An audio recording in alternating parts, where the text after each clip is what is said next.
Welcome to the Hudson Valley Disc Golf Podcast. This week's episode is sponsored by Greg Kurtz. We had our Summer Battle Royale match on Friday, and after the match, he handed me he handed me cash for the podcast. It was weird. Until that moment, I didn't realize how dependent I'd become on automated banking. What do I do? Do I create him a Patreon account so it can charge me to transfer money to PayPal, and PayPal can charge me to use it for anything? No.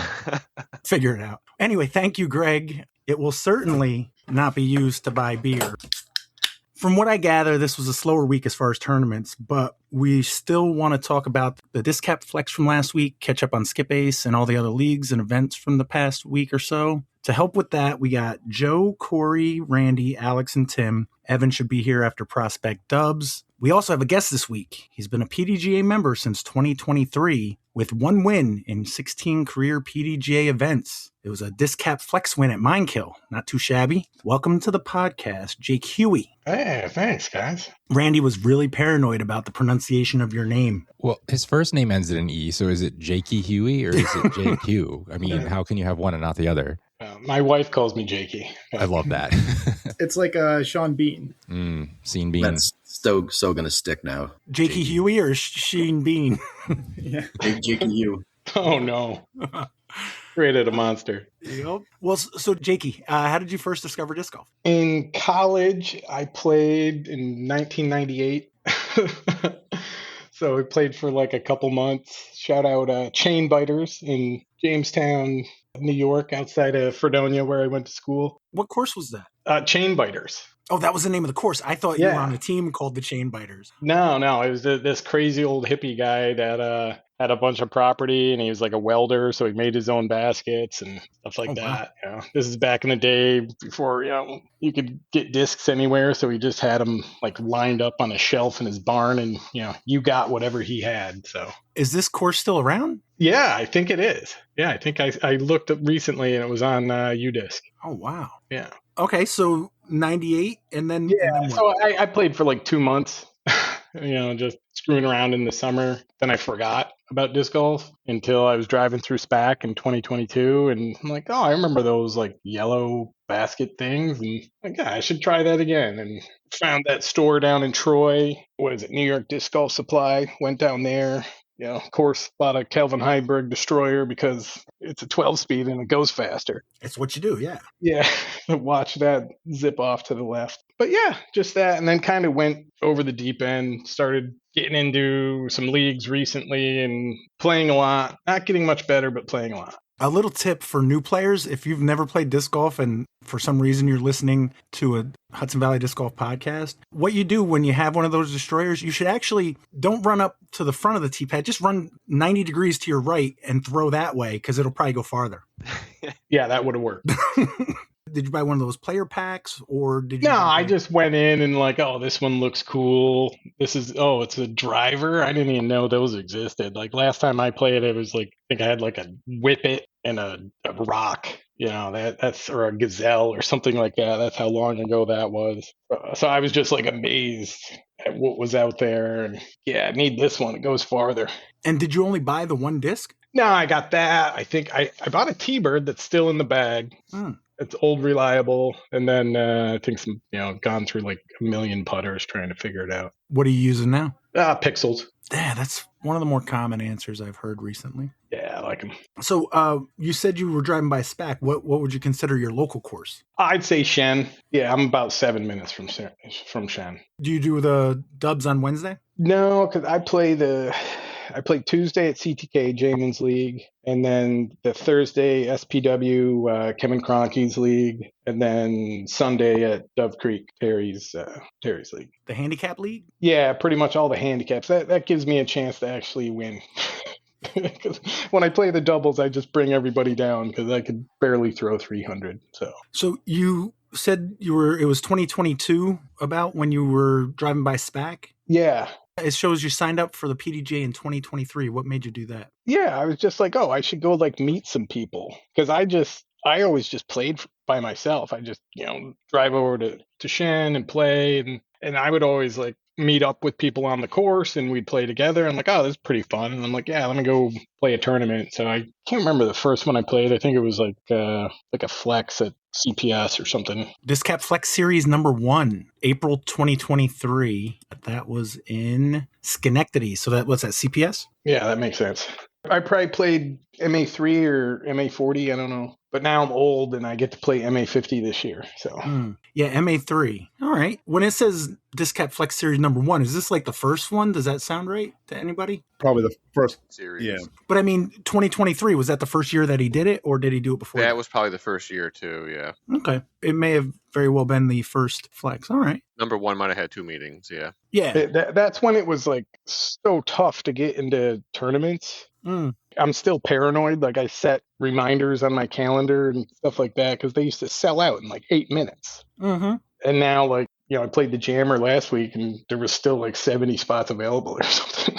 Looks like Brandon Klein got you by a stroke. Bastard. But you beat Eric Strunen by 2. So that's something that I wouldn't write home about it, but I would definitely, you know, bring it up to him next time I saw him. I'd telegram it.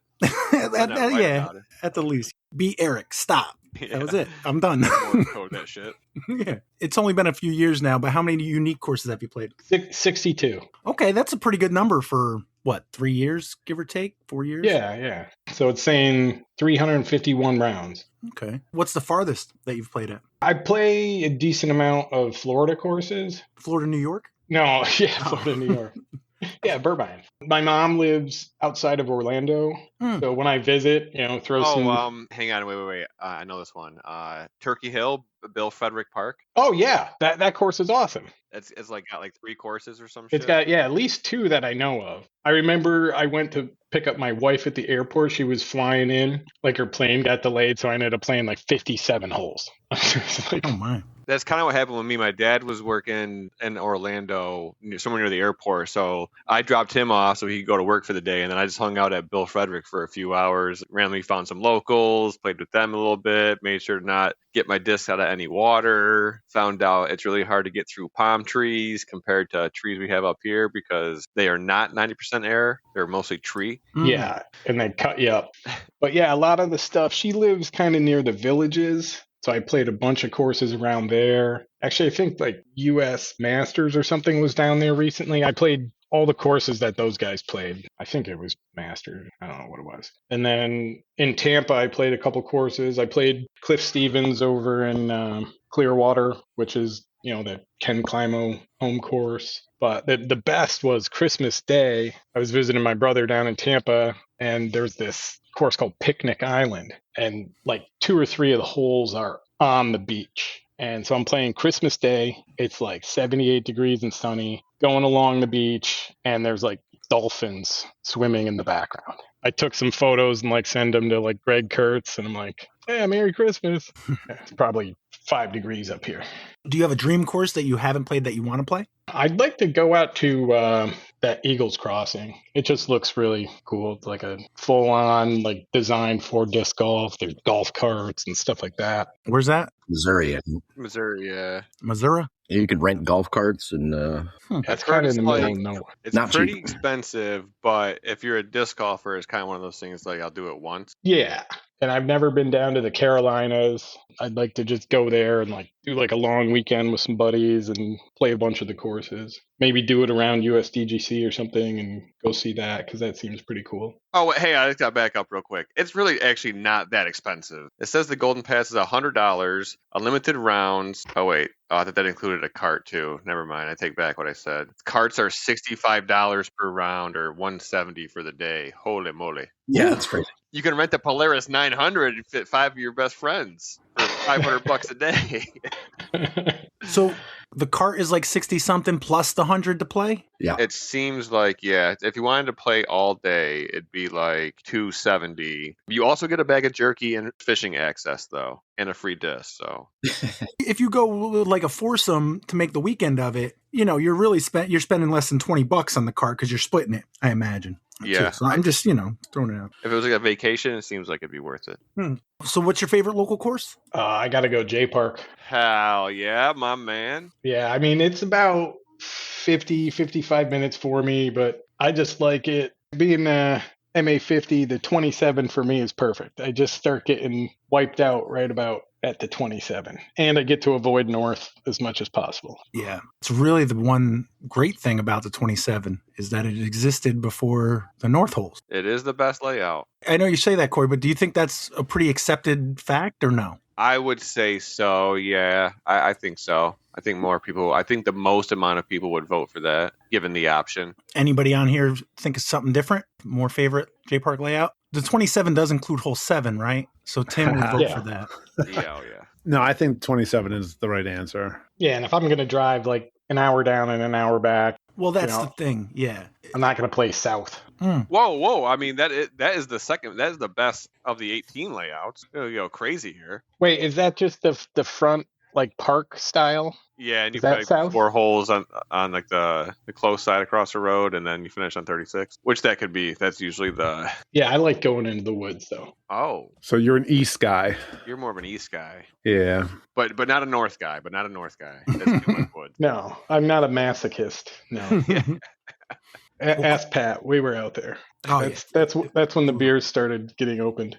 yeah, no doubt. Yeah, did you say you were from Florida originally when you first played in '90? No, I'm from New Hartford, which is outside of Utica. Oh, you're a Utica boy? Yeah. Oh shit! Yeah, I hear I hear you talking about the tomato pie, and I'm like, oh, I gotta get some from Roma's. Oh, that is the right answer. Roma's is the right answer. That's it. No, yeah, I lived there for 26 years in Utica. All right, Dan, that kind of changes my answer. But where did you say you first played disc golf? Chain Biters in Jamestown, New York. Let me try to pull this up. Okay. So you and the boys are gonna have a little back to the ages trip, and you're like, you know what? We're into disc golf now. Let's go check out this Chain Biters course again. Now that you're like actually playing disc golf and not just throwing round things around, flailing them around. And so you and your boys, they hop in the car, drive out to Jamestown or wherever you said it was, and get to the course. And things have changed since you were last there. They actually don't allow full backpacks. You have to like carry your discs, which is probably exactly what you were doing back in the day too. Oh yeah. So before you're allowed entry to this property, you're only allowed to pick 3 discs and a putting putter to play it. What 3 discs and your putting putter are you going to grab to play the Chain Biter course? From what you remember the course was like back in the day. Yeah, sure. Putting putter, the Pixel, and that could do double duty for a throwing putter, but gonna have to go with an Envy. So far for Corey, you've only named dog toy discs. Yeah. Oh, I wasn't going to say anything, but. Yeah, I had to jump in for that. I'm sorry. Is the MV also just a putting putter as well, or is it like a? It's a throwing putter. Okay, so you got 2 putters. Sounds like my bag so far. Yeah, and then probably some sort of fairway Destroyer. driver. I'll probably that T-Bird that's just tried and true, and then something for distance. I got a Fission Trail that I'm in love with right now. That if I lose, my bag is ruined. All right.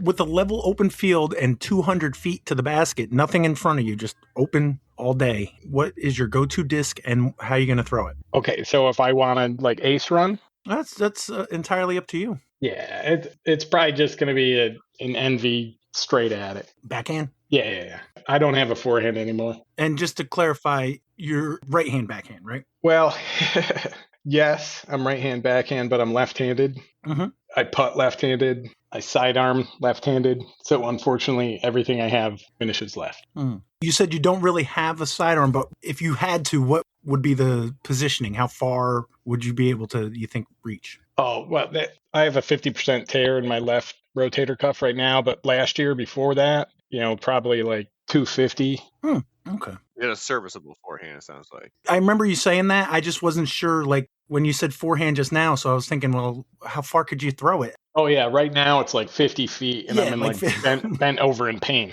Yeah, like I could get around this tree or something, but that's about it. Yeah, I tried throwing it overhand with my left, I think, in J Park, and I'm just like, I should not have done that. Like, where's the Advil? All right, Jake, if you want to play your best round as far as score and as vibes, what is your Mount Rushmore card of the 3 other people on your card that you're playing that round with? Okay. Yeah, I need Greg Kurtz because everyone in the world needs a Greg Kurtz. I've played only once with Eric Struna, and I don't think the vibes could ever get better. Just fantastic. And he's just funny. He's loud. I'm generally a pretty loud guy. I've never heard that about him. That's weird. That Yeah, he's loud. but he's like loud and happy. He's loud and happy. He's like Beetlejuice. If we say his name 2 more times, he'll listen to the episode. Yeah. Actually, Tim, when we played at SPW, we had a pretty good time. Yeah, that was a good card. Yeah, a lot of fun. That was a really good card. We had some good jokes going on there. Yeah, it was a good round. So yeah, you could get on the Oh, sweet card there. Awesome, love that. All right, so now Randy, I get to be part of this, right? I guess so. Oh, sweet. This feels I don't know, funny way to do it. Should I just leave it as F, Marry, Kill then to make it more interesting? Yes, please All do. right. I want to know where I end up. All right, so then we'll do F, Marry, Kill with Greg Kurtz, Eric Struna, and Tim. Oh boy. Or if you're really uncomfortable, you can do start, bench, cut. But yeah, we'll do the start, bench, cut. yeah. I'm gonna start Tim. Ooh. Wow. Man, my head is. I don't know if I'm going to get out of the door later. That's because you're too tall to fit through the door, not because your head's too big. No, well, yeah, both of it. The head's too big, and I hit my head anyway. So all right, and I can't cut myself, right? Oh no, you get to stay. You get to either cut Eric or you get the bench or what? Yeah, bench Greg or whatever you want to do with those two. I'll bench Greg, and unfortunately, I gotta cut Eric unless his putting's improved since the last time we played. It hasn't. You know, if we're playing for score, because he was Randy, killing that's not it. fair. It has gotten better. It's a work in progress. We played that volunteer finale together, and I think we were all MA3. It was like a 4-way tie for first. But he must have missed 6 putts. He should have won that thing a long time ago. I played with him last week at the Jammer, and he actually was putting pretty well. So, good. He's putts similar to me. Like sometimes it's halfway decent. Other times it's, like you've never putted before. What's your go-to course beverage, Jake? Oh, I got to go with some tree houses here. Yeah, it's right up the street now. So Finally. Nice, good IPAs. And then normally I bring some lagers to lighten the load if the game gets serious. Now, we both know you're not able to drink it like a Jammer because it's a B tier, right? But if you were to have a beer at the Jammer, what beer would you have had? Hypothetically. Completely hypothetically. Yeah. Those are some sort of like 9% double IPAs. That was when we entered North. Yeah. No, that'll do it. And it all went downhill. Yeah, those will give you superpowers. Yeah. Aiming fluid. Yeah. All right. Generally, the question is, what do you like to see or what don't you like to see at a course? But to give a little bit more context, what on a course makes you say, this is a good course and I want to come back here? Or is there anything that you see on a course that makes you not want to come back or that you don't want to see on a course? I definitely like more wooded courses and amenities that are really nice to have. It's just really good tee pads and good signage. That's what I would say. Wait, I just want to make sure. And you said that J Park is your favorite course. Yeah, for the woods. It's the trees. He likes the trees. Everything he just said that he likes about a course, J Park has trees. So it's trees, then tee pads, then signage in that order. So perfect. That's why he doesn't play Shen, because he likes tee pads. Yeah. Does Shen not have them? Oh, they're terrible. I played there this week. They have the pavers that went in a couple of years ago. Depends on what hole you're on. Hole 2 is constantly wet, so it's always slippery. Hole 4. Hole 7. In the shade. Hole constantly. 8. Hole 10. And I play it in 11. the winter all the time and almost die. Yep. Sounds like fun. Sounds like you've been getting stronger every winter. Yeah. But back to Alex's quote. What about stuff you don't like on a course? Say trash, broken glass. So I guess Prospect and CPS. But is there like a course design, like a hanging basket or a basket with a cliff behind it, that kind of stuff? Anything? I don't mind the cheesy stuff. That's fine. All right. I'd say just more douchebags on the course. But to be honest with you, like they're few and far between. I've played 60 something courses, and very rarely do you ever find somebody on the course that's a jerk. I do find especially with trash and such, you're dealing with people who are probably never going to be on that course again. You don't tend to litter if it's someplace that you're going to be regularly. Yeah, and it's when you got the mix of the public park versus like when you go to the private courses. I I like to get up to Smugs a lot. That's just so nice up there. And I think, people really appreciate it. And it's always been pretty clean. Gotcha. Joe, you haven't been here with a guest. Do you have any question? I do. Being a physical therapist, I'm always thinking physiology and staying in shape, preventing injuries, and that sort of thing. Being MA50 and, from what you say, have a 50% rotator cuff tear, are there any exercises that you do to prepare yourself for disc golf, or any warm-ups you do prior to playing? What's your typical routine? Now it's even more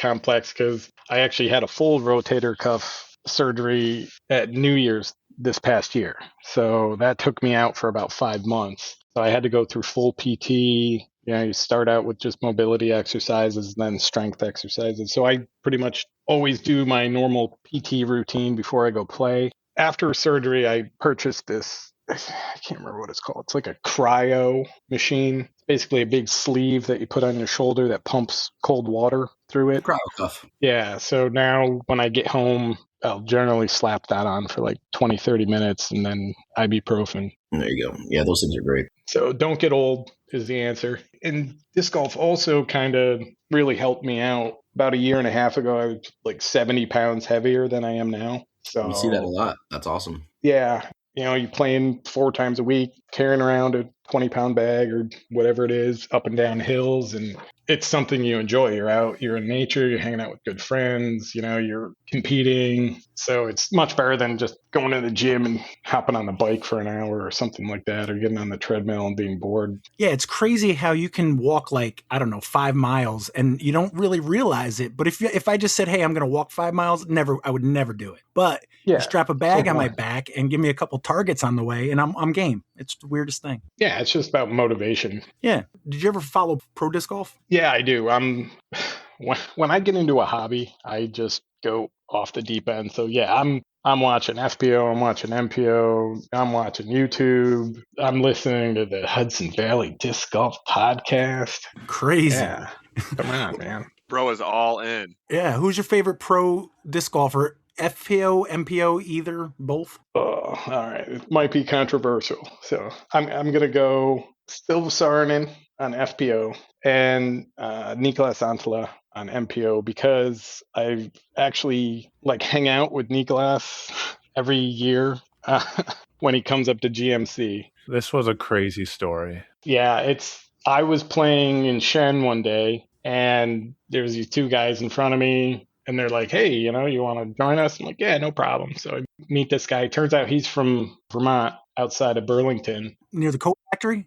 Yeah, there you go. Super cool guy. So he's like, hey, I'm going to be in town a little bit. What else is a good course? I say, oh, well, you're heading back to Vermont. Let's play CTK on your way back. He loved it. We stayed in touch. Next thing you know, I go up to his place. We become good friends. He was down at WR Jackson when it was still around. He just happened to bump into Nicolas and Vinyl Makala, like Jesse Nieminen and all those guys. And he said, hey, I live, 35 minutes from Smugs. I got a huge house. I got 20 acres. I got a disc golf course on my property. Why don't you guys stay there? So I go up for GMC every year, hang out with those guys. And now I could say that I beat Nicolas Antela in a putting competition one night. So I got that going for me. How many tree houses did you give him? No, he doesn't drink. Oh, yeah. Goodness. But it was midnight, and I think he's just like, hey, man, I got to go to bed. He probably felt bad. Let me win. Nothing wrong with that. Okay, so you say you play, refresh my memory, you said CTK, you play often, you play SPW, and what would be a third course? Dove Creek over in Amsterdam. Oh, yeah, Dove Creek. Of those 3 courses, what's your favorite hole? You always got to love the, hole 7 at CTK, especially in the fall. I was thinking, you're going off a helicopter pad. Come on. That's cool. Did you play it in its old position ever, where it was kind of not across the road? Well, the only position I've ever played it in is when it's down by the tennis court. But I know Jamin was saying that there's a tournament layout where he puts it across the road and up on a hill or something. Yeah, across the road is only for tournaments. I thought that was a permanent change. I was not. It makes sense. That is technically an active roadway. If I had to guess, I would have said that hole as well. But it sounds like Evan's not going to make it. So I will ask his question. To ask. Yeah. Do you listen to music when you're playing around? It depends if everybody's cool with it. If I'm playing by myself, I do. if we were playing around and I told you, go crazy, whatever music you want, what are like 3 bands that we'd hear?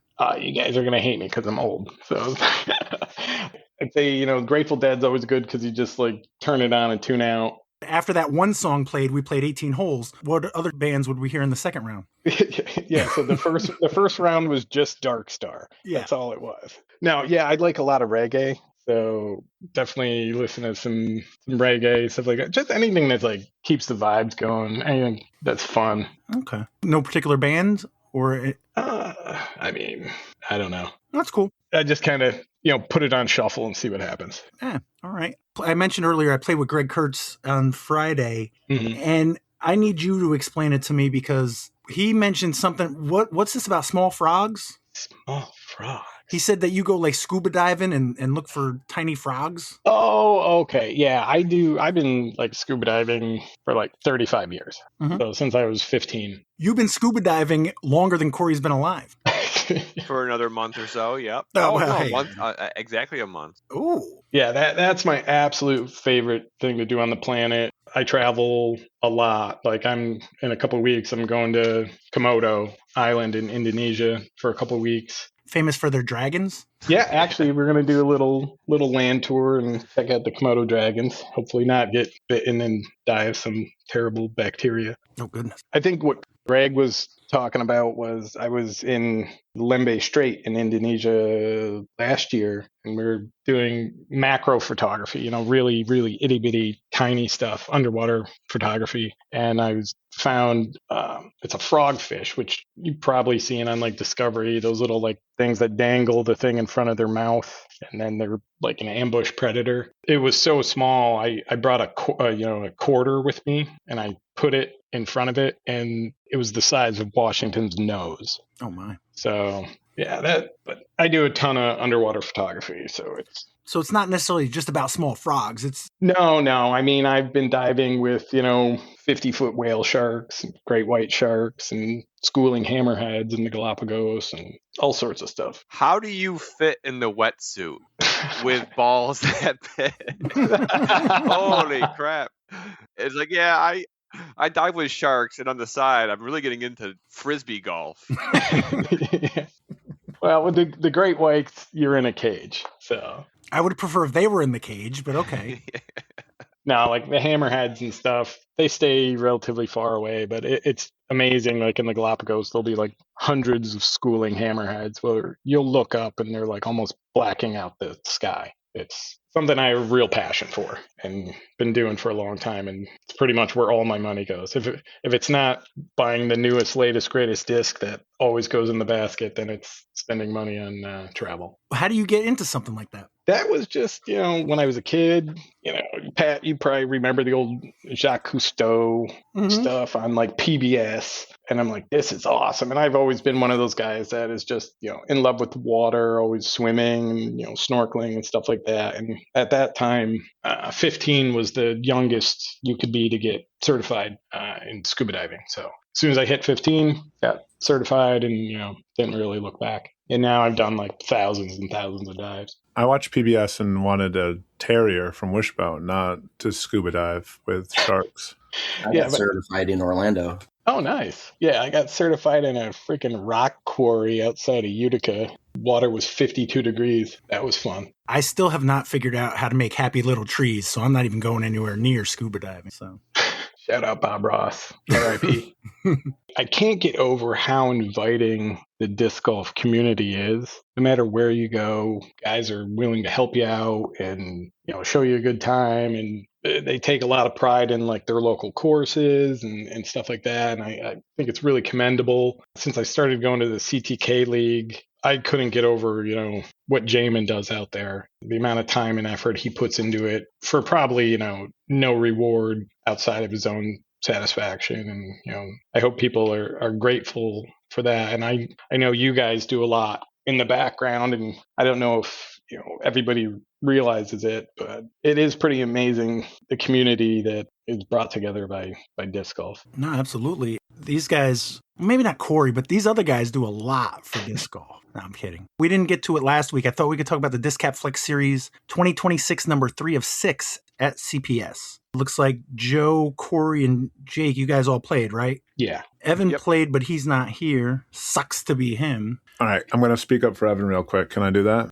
You absolutely can, as long as you don't say anything positive about Evan. Okay, I won't say anything positive No, about Evan, but I will say a positivity about his round because his daughter, Emma, was the caddy for him. And I'll tell you, he said that made the round awesome for him, and he was so happy that she got to go out and spend the day with him and do that. So he was very excited that she came out and caddied for him. So she seems to be getting the bug a little bit, so that's awesome for them. Absolutely. Not for nothing, with her at caddy, he shot 31 points above his rating. He did say at one point, she told him you just need to relax, and he hit like 170-foot throw in after she told him that. So she was a spot on caddy. Oh, that's awesome. I already mentioned it. DisCap Flex Series 2026 3 of 6 CEP Charity rated in Schenectady, New York. Tournament director Mike Schwartz had 82 players. I've never figured out what the max is for like a tee time start, but 82 is good, no? Sounds pretty good. More than a usual tournament. Yeah. Depends how much gap there is between cards and how early he wants to get there, I suppose.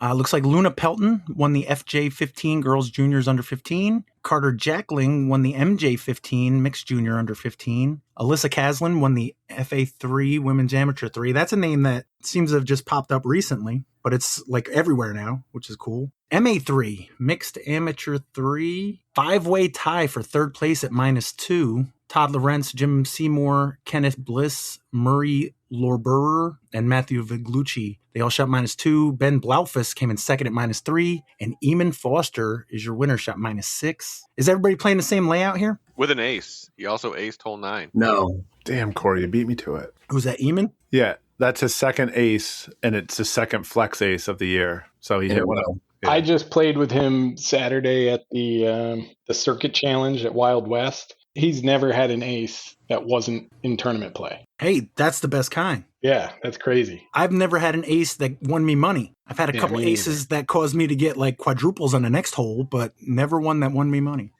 So MA3 played the white tees. Still, an ace is an ace. That would be an interesting topic. How far does it have to be an ace? Or is it just a really big putt? I think anything at CPS is an ace at the whites. None of those are gimmies. All right, I dig it. FA2 Women's Amateur 2, Martha Aday is your winner. MA2, there's Evan. Mike Warner of the Highland variety tied with Dominic Favada. They shot even par for third place. And there was a tie for first at -2. Charles Bednarchik and Peter Fitzsisti. Patreon Peter Fitzsisti. MA60, Mixed Amateur 60. Jim Robertson shot even par, came in third place. Louis Davis in second at -2. And Peter Cornish is your winner, -4. MA50. Jake, how'd your round go? Did you play with anybody else in your division? No, I played with Mark Stryker and Rob Pupke, so they were both MA60. And of course, I went out there, Monday, because I don't play CPS a lot. And I'm like, I got to remember what this course is. And I shoot 7 down on Monday. And then I go out on the flex and shoot 1 down and just had stupid bogeys. But still under par. Yeah. So. And very slightly above your rating. Yeah. But above.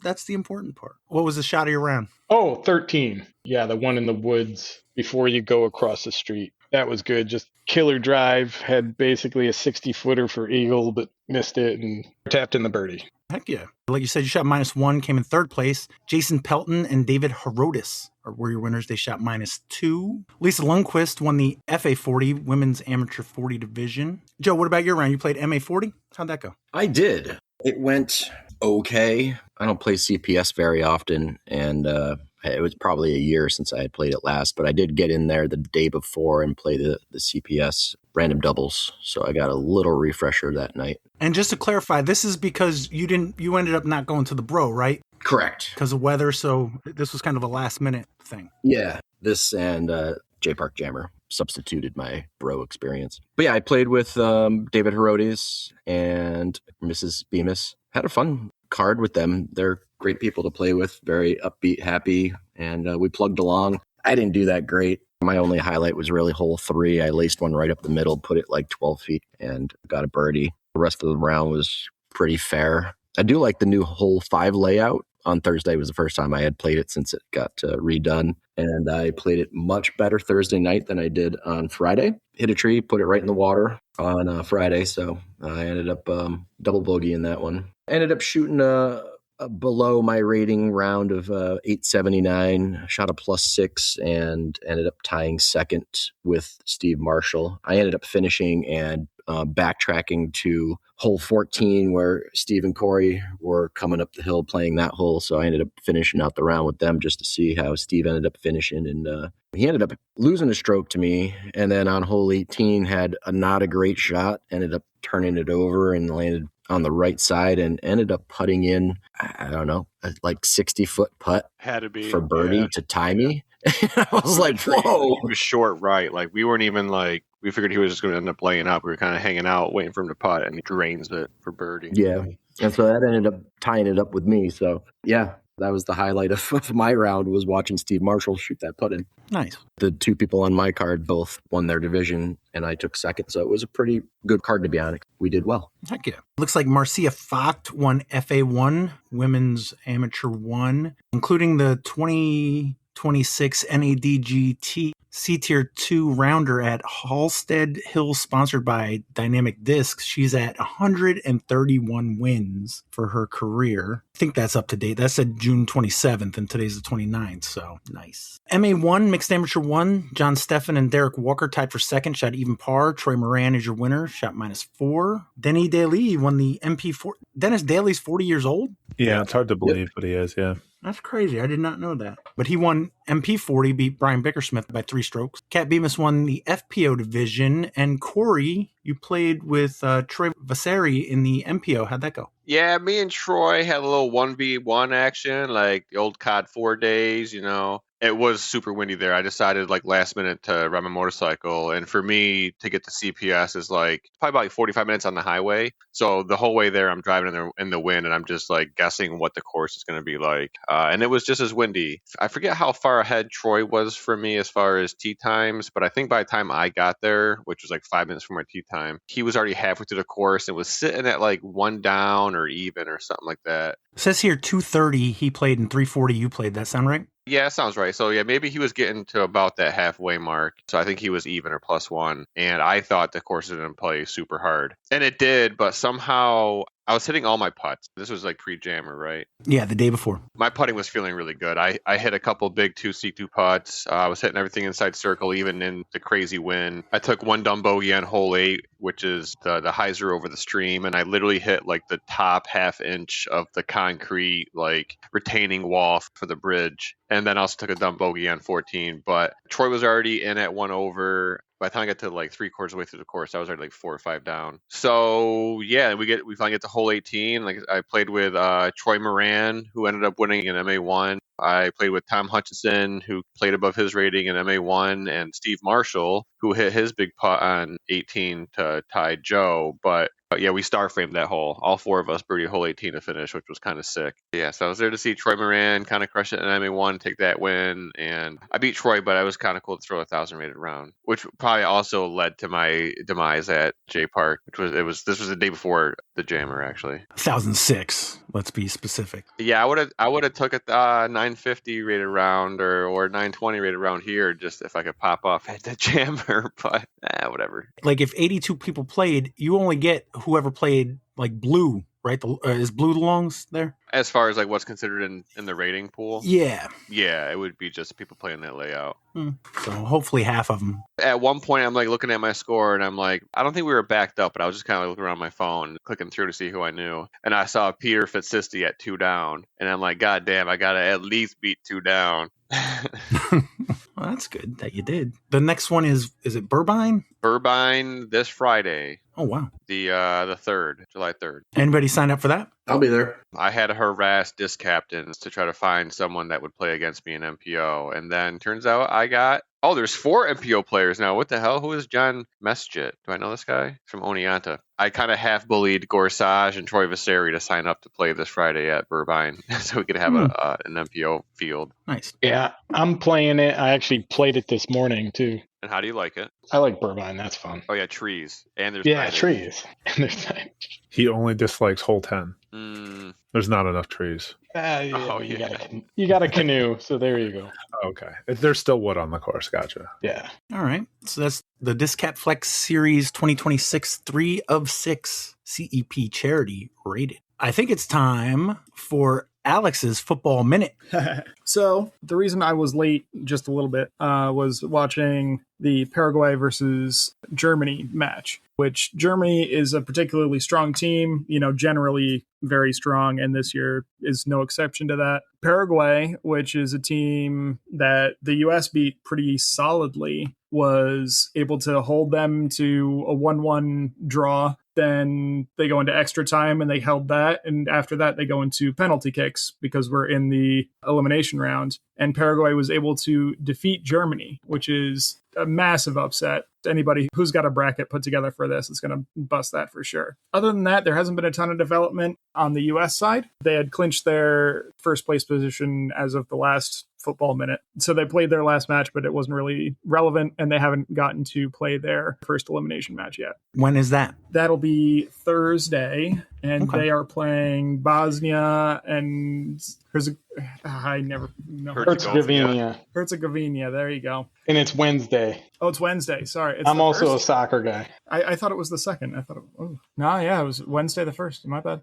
Why does the U.S. have to play two teams? It's one team, two countries. I'm not actually sure how that works between them, but they are one team that, it's just one team. Are you not all upset that they lost their last match? If they played all of the top tier players and then somebody got hurt, I'd be way more upset. So I'm not upset that, we played our subs and, we lost. It's not relevant to anything. There's no tiebreaker that it affects or anything like that. So I couldn't really care. Yeah. They also got their best player. I don't know if he's their best player, but a really good player got some minutes in. So yeah, Christian Pulisic. Yeah. He's, knock on wood, should be, at least be able to play in this first round. But if he doesn't have to, that'd be great. They were protecting their yellow card guys too. So yeah, makes same sense. deal. Yep.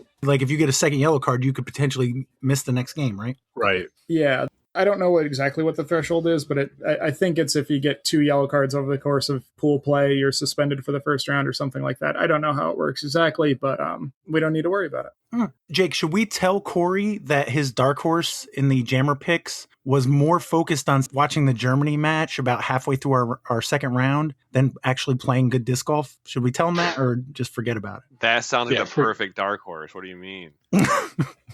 It was Germany, right? That the other Corey was checking in on? Yeah. Because he said he had lived there for 10 years or something. Anything else on football? Anybody?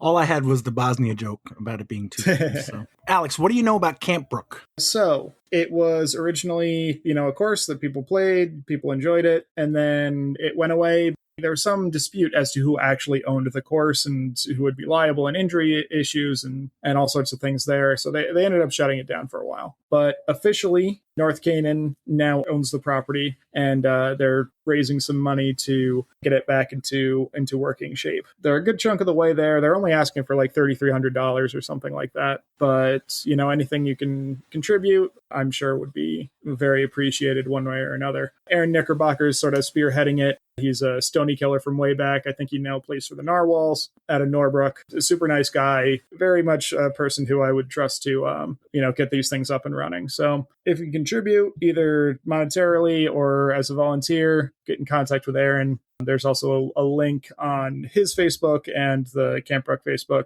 to a spot funds campaign, which is how people are doing donations. Awesome. Where is that? Camp Brook is Connecticut. I believe Canaan, Connecticut, either North Canaan or Canaan. It's the top left corner of the state. Yeah, it's not too far away. I was going to say, that's Corey's neck of the woods, no? It's only an hour and change from me. Camp Brook is one of the early courses I actually traveled to when I first started playing disc golf. I love that course. So I was pretty sad to see when it went away as well. But I think it was under an hour and a half to get there, I think, for me. All right. Oh, spotfun.com. Yeah. All right. Revive Camp Brook Disc Golf Course. Oh, and they've got 3125 out of 3,300. So they're pretty close to off of 30 donors. They're on the way. Yeah. It was a course. Most of the infrastructure is there already. It's just a matter of, getting everything cleaned up in the 5 years or however long it's been out of service. So they're not asking for a ton, but anything you can help. Didn't Jamin say last week it's like $18,000? He was talking about like a potential new course. Baskets and tee pads, yeah. Between all the baskets and tee pads and everything, I don't know if they kept the same baskets. I assume they did. And then tee pads are presumably already in place. So a lot of that infrastructure is already there. Yeah, that's awesome. Joe, did you say you played a tournament this weekend? I did. Played at the Massachusetts States. Anybody else play at that? Yeah. I know Caitlin Clay was down there. Joseph Goyette 3 and 4 were there. And EJ Billadu was also there. EJ Billadu. And then Kyle and Ethan as well in MPO. Oh, that's right. Kyle and Ethan were also there. Yep. Is that the East Coast Metal Roofing presents the Massachusetts State Championship powered by Discmania in East Brookfield, Massachusetts? That's the one. Tournament director Bob Kolchuk, 261 player. But nobody else here played? Nah, I backed out. Well, I never actually officially signed up, but I bailed on the ID. I did the Wilcox tournament this weekend. Oh, you did? Yeah. You guys don't tell me nothing.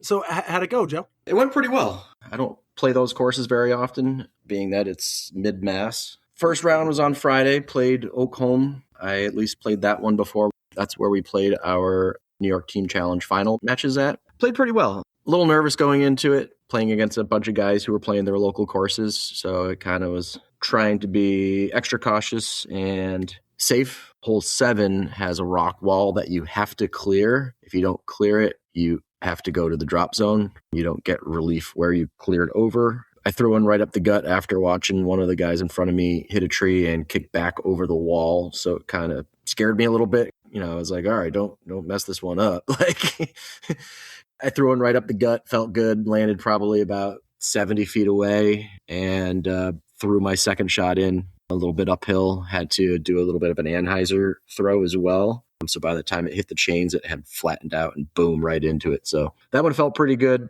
18, I played pretty well, actually. Missed one throw, which could have put me at a bogey on 18. When it hit the ground, it kind of hit a boulder and kicked it like 15 feet away from the basket. I was in a decent spot if it didn't kick that hard to birdie it, but ended up finishing with a +4 and a 923 rated round. So I was pretty happy with that. I was 14 above my rating. 3-way tie for third after finishing the first round. Round 2 was at mile marker 63. That was the only course I practiced. I was fairly happy with how I played it. I just had like 5 errors, 2 holes that I had brought a new disc on because I'd lost my disc previously at Shen. Put a new disc in my bag was a lot more stable than I was expecting it to be. And with freshly mowed fairways, it didn't just sit. So after watching the 2 guys in front of me kind of almost turn theirs over into OB, I kind of adjusted my throw and it ended up not being a good adjustment. It hyzered out, hit the ground, skipped 40 feet, and I was 3 feet out of bounds. And then similarly on hole 8, laid up before the pond, threw it, and it just hyzered on me more than I wanted it to, kind of landed in the rough. Had to take a bogey on that one. Birdied hole 11, that one felt good. Birdied hole 13, starting to feel good at that point. And finished pretty well. I missed a putt on 18. So when I went back and looked at it, I was like, there's like 5 strokes I should have saved and didn't. So I ended up dropping 1 spot to 4th, but it wasn't as bad as dropping a spot because the guys that I was tied with on the first round ended up doing worse than me. So I actually had less people in front of me. Round 3 was at Meadowbrook Orchards, which I have played before. Played it last year at what this tournament used to be, which was Welcome to the Jungle. I just missed so many putts. Like, that was against my game. I missed a putt on 1, missed a putt on 2, missed a putt on 4. Hole 7, hit a tree, hit another tree, hit another tree. It was just like, I was keeping stats as I was playing, and I'm like, fairway, fairway, fairway. I'm like, when am I going to get off this hole? All 4 of us threw out of bounds on 16, which is notoriously a tough hole. It's just narrow, and you could see the basket, and you just want to rip it and get it up there. And we all kind of shanked it one way or another. We were the final card. We were the lead card. So we knew everybody else finished. We knew where everybody stood. So I was like, all right, we just got to clean up 17, clean up 18. We can move up a couple spots, and proceeded to throw 17 out of bounds. Three of us actually did. And then hole 18, I finished up strong, had a nice long drive. And then one of the other guys was standing next to me. I said, I'm going to hit this off the front tire. Hole 18 has a tractor with a basket on top of it. So I'm going to hit this off the front tire, from like 250 feet out, and hit it off the front tire and put it in for a birdie, which actually solidified me last cash and a tie for sixth with Benny Brown, who I played 2 rounds with. So finished plus 12. Our leaders were Thomas Barassa at plus 6 in third, Ed Laganza plus 5. He had to make his last putt on 18 for birdie to have solo second. And Chris Palmer with a plus 3 finished in first place. He essentially was trying to lose first. He had a pretty decent lead going into the third round and shot a plus 5, allowing 2 other guys to get pretty close to him, but he just had too much of a gap for them to close on him. Overall, shot a 900. Not unhappy, but it's what it is. It's golf. Heck yeah. Looks like Wyatt Mahoney came in third place in the MPO division. Finn Eder tied Dylan Capaccioli for first, but it looks like Dylan must have won in some kind of playoff. Does anybody know Finn Eder? Looks like he didn't take cash. Yeah, he's a young kid from Burlington. Was he from Burlington? Oh, yeah, he's from Vermont. For some reason, I was Another Coat Factory guy. Yeah. But yeah, I think Dylan won it in a one-hole playoff. That was also filmed on OTR. No, it might have been on GMT, Greatest Media Team. I'm not sure. One of those two things. If you know, you don't. But it was filmed, so it'd be cool to see how that wrapped up. Heck yeah. Ethan had a really good weekend. I think he averaged like 10-13 with a 10-39 final round. He came in 12th, so... Tied with Gillis McDougall. Yep. Yeah. I think the cash line was only 22, but I'm pretty sure that Ethan and Finn both won't accept cash, so that'll push it out a couple more spots and pull a bunch of people into cash, including Kyle Hirsch. I mean, Ethan was only 6 strokes away from Paul Kranz and Casey White, which is a pretty cool feat. I'd say 5 strokes is pretty good against those 2 guys. Heck yeah. RJ Cherkis, 11th place. Yep, he did good. 298 smackers. I'm assuming that was a Friday, Saturday, Sunday, Joe? Yeah, it was a 3-round, 3-day tournament, and I was lucky my girlfriend drove up after work on Friday. She caddied for me on Saturday. All right, so that's the East Coast Metal Roofing presents Massachusetts States Championship powered by Discmania. What about this 2026 Dyelicious Discs Open? Adam Babbitt, tournament director, Ivan Pantarerer, assistant tournament director, had 71 players. I'm assuming it was a 2-rounder on Saturday? Yep. So Randy, how was your day? I had a fun day. I'll start off by saying I completely messed up signing up for this tournament. I didn't look at anything about it. We were playing blues all day, which included the blues hatchet holes. I haven't played those in like 5+ years, and I played them maybe once. I don't even think, and people can correct me, I don't think we played blue hatchet for CDO even. No. So like I didn't know the holes, and I shot +7 on the hatchet holes, which resulted in me shooting a +7 round with a handful of birdies and some single bogeys and some bigger numbers mixed in there too. So just to clarify, you played 27 holes total? Like, I mean, you played 36, but I mean 27 different holes? Yeah, so we played the hatchet holes in the first round and then the classic layout in the second round. Gotcha. So yeah, I had no issue with the classic holes. I shot even on the classic holes. And then, yeah, just really messed up some of those hatchet holes, really not knowing what the dangers were. A lot of those holes, you're done with it and you're like, wow, if I could just do it again, really shouldn't have gone that bad. It wasn't like massive execution errors, just like landing in bad spots and then finding OB or finding drop-offs you don't know about. I have a course design thing, which I think Alex is going to weigh in on. Hole 10, the first shot, it's a tunnel shot. I'm just going to round. It's like 250, 300 feet long. And that's where the red tee is at the end. If you don't know the hole, there's a road right in front of you. So it like curls right in front of the tee pad. It goes straight in front of the tee pad for like 250, 300 feet. And then it banks right. If you shank right off the tee, you're out of bounds and you can proceed to the drop zone. And it's pretty easy if you can throw far to par the hole, throwing out of bounds off the long tee, moving up to the drop zone. If you throw a kind of okay shot and it just fades out left and goes into jail, you have to pitch out. You're not even close to the red tee yet, and you're probably going to take a bogey. I found out between both rounds, because we did play that hole both rounds, it's way easier to just shank one. And I took a tap in par when I shanked it off the tee. I took a bogey with like a kind of okay shot that stayed in bounds. So I don't know. I think, and this isn't a tournament director thing, this is just the hole's design. I feel like that hole needs like an OB line or something drawn somewhere so that, I don't know. Alex, how do you feel with that hole? I like the hole in general. I think I can do quite well with it. I think typically there is an OB line where if you don't advance past a certain point in the road, there's a painted line on the road. Where if you don't advance past that, it's supposed to be OB. In this case, it wasn't. But I definitely get where you're coming from. No, I've got a whole story that goes along with that hole, but it doesn't come up until round 2. So shame. I don't know if we want to pull it up now. Randy, have you ever just thought about just actually throwing it straight and not being left or right and being like in front of the keypad? That'd be weird. That's really hard to do too. I don't know. Yeah, I mean, if I was gonna change the hole, I guess I'd put the line like 10 feet behind the red tee so that any shot that didn't get to the red tee was just like proceed to the red tee. Because I don't know, that's like the only way to make it kind of fair. Not a bad idea. Yeah. But anyways, other than that, fun first round. Pretty significantly below my rating, but I can kind of walk away saying it's because I really didn't know what I was doing on like half the holes. So kind of whatever. I, on the other hand, had a really good round 1. Hell yeah, Alex. Started off playing South Hatchet 9, which is very tough par 4. Got a tunnel shot to start it off, and then you got to go all the way up on top of a hill. It slopes down in every direction, trees all over the place. And I got a lucky kick on my first shot, and I've had a really good second shot and made a nice putt for a birdie. So I was feeling really good there. Followed it up with a birdie on 16, took a couple bogeys to even it out, but then went on a really hot run from 12 to South Hatchet 1 of 5 birdies in a row. So I'm feeling really good at that point. And then I hit South Hatchet 6, which is a par 4, one of the more dangerous holes on the course. I found just about all the danger that you can. Kicked off to the left on my first shot, hit a tree that dropped me directly below a cliff face on the second shot, and ended up taking a 7 on the hole. That being said, I was still able to recover and get a -1 for the round. So, I'm feeling really, really good. Tied for first in MA1. -1 was good enough for a 981 rated round, which I feel incredible about. But yeah, there's always just that little bit where I know I could have done better than that. And you tied with Derek Stoltenberg? We had a great card for round 2. We picked up Rob Worrell and John Tamburino to round out the lead card.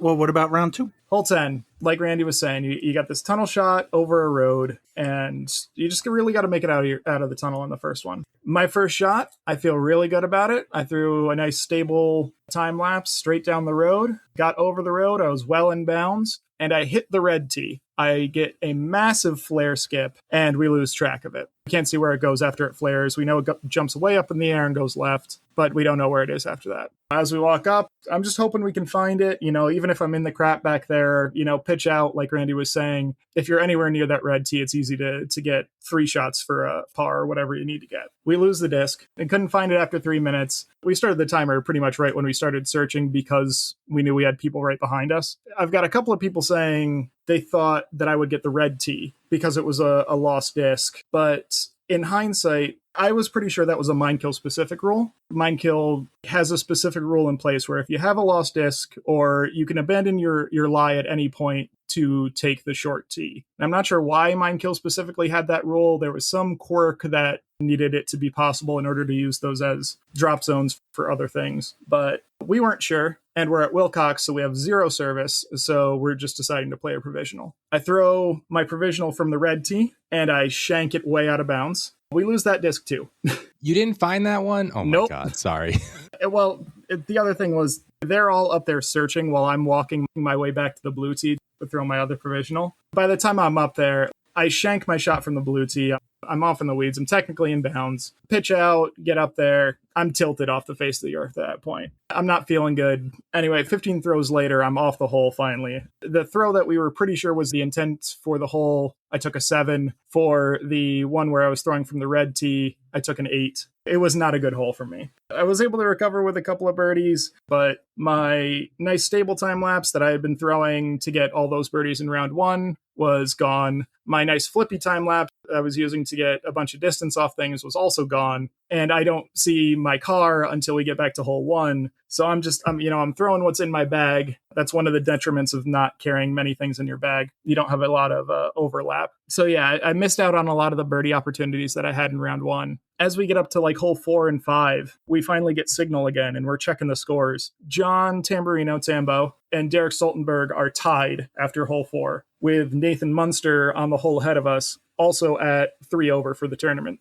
And I'm 2 strokes behind them. They end up in a 3-way playoff for first place, which John Tamburino ends up winning. Yeah, no, that frickin' hole 10 So you guys both had issues on hole 10. Hole 10, you're throwing down the road? Yeah. Mhm. It's like a tunnel shot down the road, and then you go up and over a hill, Mm-hmm. OB road to your right for the rest of the fairway, and it's a par 5 from the blue tee. From both tees, I think, actually. What was your issue with it, Randy? It's just a design and like a risk reward thing. Because if you just threw your disc 5 feet to your right off the tee, you could take a par easy. If you throw it 20 feet to the left, you could be in jail and take who knows what. Like Alex got punished for throwing a good shot down to the left. Could have been great. And he ended up taking a 7. Whereas in like round 2, I shanked one off to the right, proceeded to the drop zone, and took a tap in par. I just don't play that course often enough, so it took me a minute to figure out what you were talking about. What would be your fix? Put an OB line like all the way down at the red tee. So like any tee shot that doesn't get to the red tee, you just proceed to the red tee. Doesn't that give you the par though? Doesn't it give you the par? Well, that's what you're saying. Like it's an easy par. Like if you just throw it off the end of the tee, you didn't make OB, you move all the way up to the red tee, you get 300 feet of distance. Yes. So, okay. I'm just,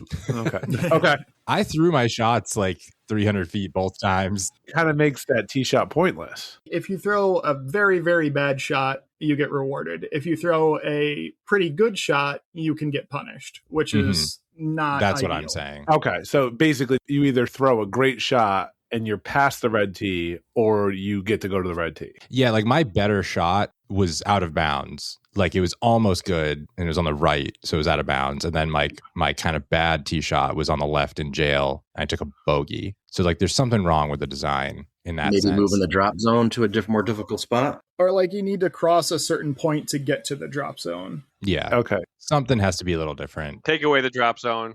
I almost thought Yeah. the same thing, Corey, is I thought you have to re-tee at the blue You can tee. tin cup it though. Like if you just kept throwing to the right, you would never leave the tee pad. I think it needs a drop zone, but it needs to be like halfway up the tunnel versus Gotcha. the red tee or something. I was trying to think of a way to not make like some like, oh, it's just like amateur talk, but like in the least derogatory way of saying it. Even though I guess I just said it, but like, He just said it. yeah, I mean, if you're playing the blues, ideally you're in a division that should like be able to get to the red tee most of the time. Although in the situation where, yeah, you definitely do get rewarded if you threw a shank to the right as opposed to a shank to the left. And I think the only way to fix that without like really get into it is just take the drop zone away. If you didn't land inbounds off the tee, re-tee, mandatory. Because I feel like, giving you the chance to just save an easy par by going to the red tee when someone who Right. went off to the left No, is yeah. struggling. I think the real answer is to put an actual drop zone halfway down the road or like And you 80 still have feet a in tunnel front. shot to make. Yes, Yeah. because you still have to throw down a tunnel. Yeah. Because I had to still throw down the tunnel when I was inbounds on the left versus just taking the drop zone when I threw to the right. So Yeah. Okay. And the good news is I've seen him post at least once on the Facebook page. Dan Doyle listens. I don't know if he listens, but he posted once on the Facebook page. So it's possible he might hear you. But Alex, hole 10 notwithstanding, 28 points above your rating, a 950 event, not too shabby. Yeah. My disappointment with the event is about the missed opportunities. Objectively, it was a good event for me. 4th place out of, 15 or 16 or however many it was. That is a good result, and really enjoyed it and played with great people all day. So can't really complain that much. And you beat Zach McDonald and Adam Gutman.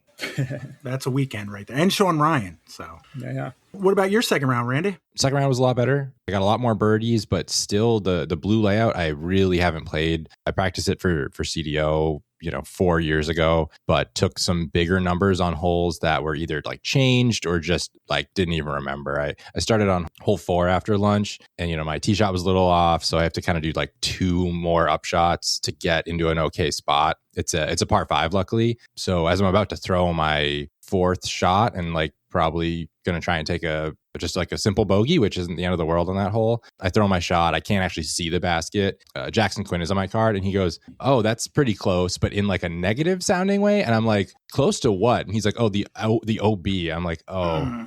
So there's actually OB about 25 feet away from the pin with bushes. So I got to like try to run my putt for, I guess, bogey at that point from like in a bush still in the circle and like couldn't make it. So like starting a round off like that kind of put me on tilt. I didn't play super great for the next few holes, like luckily scrambled for par. And honestly, had a really good round after that happened. A lot of great putts that round. Got back to even with just 2 holes left. Trying to be hopeful that I can finish my round even, but I'm finishing on like one of the hardest holes. So hole 2 is new, and I kind of messed that up. Like I didn't really know the play for that pin. It's a new pin position on 2. Took a tap and bogey and then finished on 3, which I think is the hardest hole in the course. And I've probably bogeyed it every time I've played it. So taking a tap and bogey on that's not the end of the world. So yeah, kind of a rough day in terms of golf. I felt like I was actually executing pretty well, but then learning things the hard way on the layout. So yeah, my mistake, basically not preparing for the tournament, not practicing it or playing that layout in years. And you found that out the morning of? Pretty much, yeah.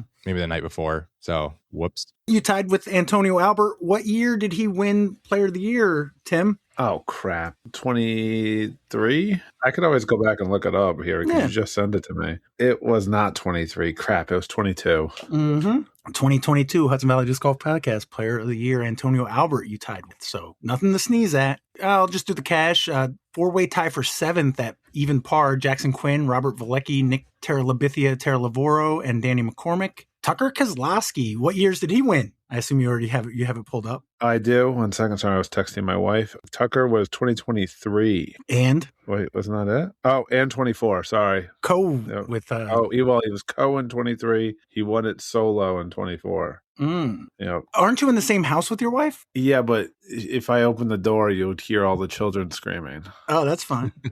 But Tucker shot -2 for 6th. John J.P. Hafner -4 in 5th place. Austin Freer shot a -5 for 4th. Alden Slack in 3rd at -10. Matthew Geffert in 2nd at -12. And your winner, Jared Hill, -17, 1,008 and 1046. That's pretty snazzy, no? Yeah, 12 down, bogey free. It's really crazy. good. Yeah, I was going to say 57 on a par 69. Nice. I mean, the shooting, not the... Never mind. Eric Mergendahl won the MA3 division, shot a -3. I assume they were playing short tees. Yeah, red. MA2, Dylan Varela shot -6 to win, beat Andrew Salisbury by 2 strokes. Kendi Ethier won the FA50 division, women's amateur 50. Adam Babbitt won MA50, beat Terrence Watkins by 5 strokes. Jennifer Park won FA40, women's amateur 40. Daniel McGuire shot -2 to win MA40. Laura Gutman won the FA1 women's amateur 1 division by 2 strokes over Kelly Turpening. We already mentioned John Tamburino won in a playoff for MA1. Joey Apples won MP40, beat Brian Heller. And Jared Hill, your MPO winner. All right, and that is the 2026 Dyelicious Discs Open. Let's take a look at the last week in local disc golf. Monday, pretty easy. Everything was rained out. On Tuesday, Skylands doubles. It looks like Sean Velastro and Jason Murak came in 3rd place, shot a -3. Ben Vondrick and Lydia Fernandez in 2nd at -5. And Ben Graff and Brandon Lockhart are your winners. They shot -6. Wilcox tags. Corey came in 3rd, Nick Warren in 2nd, and John Winston Horkey is your winner. He shot -1, took the best tag. Over in Wilcox doubles, week 14, there was a tie for 2nd place. Jackson Quinn and Murray shot -10. So did Nick Warren and Max Horowitz. Matt Hart and Scott Duncan are your winners. They shot -15. Let's get a Kisco Tuesday Dubs recap from Robo Patrick Rowan. We had 7 folks out Tuesday night for doubles. We played the longs, including 18, and CTP was hole 10. Most importantly, we stayed dry the whole time. Chris Schofield and Jay won it at -7. Simon Ramon and John O'Brien came in 2nd at -4. I came in 3rd playing Cali with a -1. Corey, J-Dubs Points Championship, week 14. How'd that go? We had 20. We played the J27 layout. We had the perfect amount of people, the perfect amount of daylight, the perfect weather for it. Yeah, we had a bunch of people come up that also were looking to get disc back. So there was some people that I haven't seen in a while or at all ever. One of those people being Jacob the Butler Bethel. He played with Brian Bickersmith, and I was with Sean Powers. Harry Lehman was also there with his nephew, and it was the last week his nephew was in town, and I forgot to make sure that I put them on the same card. So when I had to shuffle cards around anyways, I figured, well, I might as well play with the Butler. So yeah, me and Sean Powers played with Brian and Jacob. That was really fun. But as far as placements go, there was kind of a 3-way tie for last cash, but top 3, Megan Mercier and Justin Muccelli. shot an 11 down to come in third, split $20. Brian Bickersmith and Jacob Bethel tied Brian Dubois and Harry Lehman after 27 holes at 12 down, and that went to a 2-hole playoff and then hole 7 CTP to decide it. Did either of them try to get Tim on their team at the last minute to do the CTP on 7? Tim was probably already gone by then. He couldn't even No, left I shot it. was still there. Oh, were you? I was still there. Yeah. Oh, they should have left shotted Tim in for that one. Yeah, they could have. That would have been fun. Yeah. Brian and Dubois and Harry took it down. I don't know whose shot they used. Brian Bickersmith did hit the cast CTP on hole 18 from inside the circle for $20. The Kenji Klein sweater vest hole, Swamp Thing. And Danny Parton got the free CTP on hole 21 that he donated to AJ Lehman. From 15 feet. What did you do with your $1.50 that you won? I'm going to be honest. Did you put it in an IRA or something? Sean definitely left by then, and I just took the whole $3 to make it easy. So. Oh, okay. Sorry, He Sean. bought pallets and put them in the back of his truck. Oh, yeah. Was it the day I showed up with a truckload of pallets? Yeah, it was. We were trying to guess if it was for your birthday or if it was for the 4th of July. Oh, yeah. Yeah, those are birthday pallets. I got to let them season for another month. Your birthday's the 29th? Yep, 29th of July. Best day ever. That's my sister's birthday. Oh, see? Told you.